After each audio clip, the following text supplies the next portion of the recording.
Alright, and this is the graph for y equals x, square root of x. And as you can see, when you turn it, it looks like a parabola. Well, half of a parabola. You can't really have a full parabola doing this, because you can't have negative values when doing a square root, because then you'll have imaginary numbers. So basically what you're looking at is, now how do you know you're doing this when you have actually the graph and nothing else? So let's say we don't have that, we just have the graph.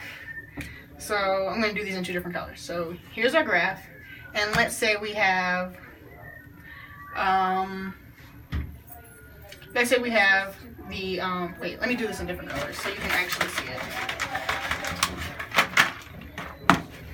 Let's say you have this graph, x, y, and you have this.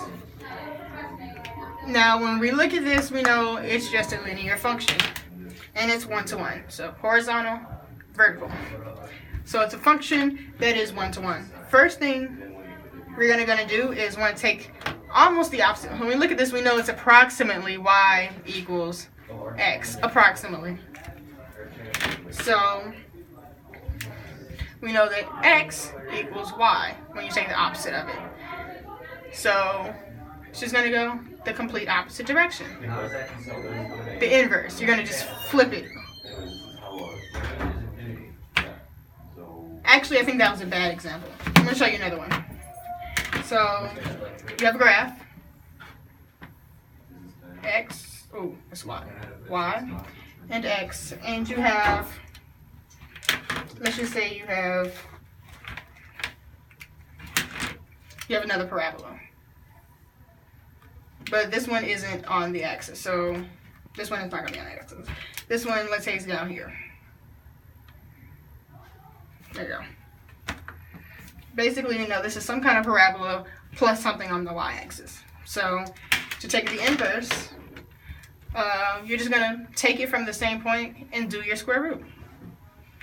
So, it's just, you're doing the exact opposite. So, when you turn it, it looks like that same graph. Only half of it, because you can't have negative values. So, that is the inverse of a function. So, just to recap everything, excuse me, I'm sorry. A function that is one-to-one, a function passes the vertical line test. However, a one-to-one function passes the horizontal line test too. Also, horizontal and vertical, let's write that.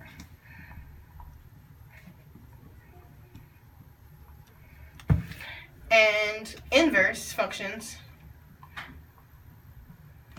they're just the opposite. So you're going to do just the opposite. You're just going to switch x and y and solve for y.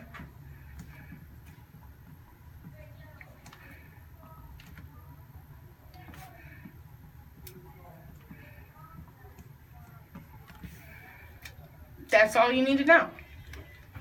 But one thing you should know, that if a function can be inversed, more than likely, like switched between x and y, usually it is one-to-one, but it doesn't always have to be. But when you're looking at it like this, you do always want it to be one-to-one. Just so you can swap it and it still be a function. Like this one is still a function because all the inputs only have one output. But that just means that this function is one-to-one and can be a function when switched. And that's it.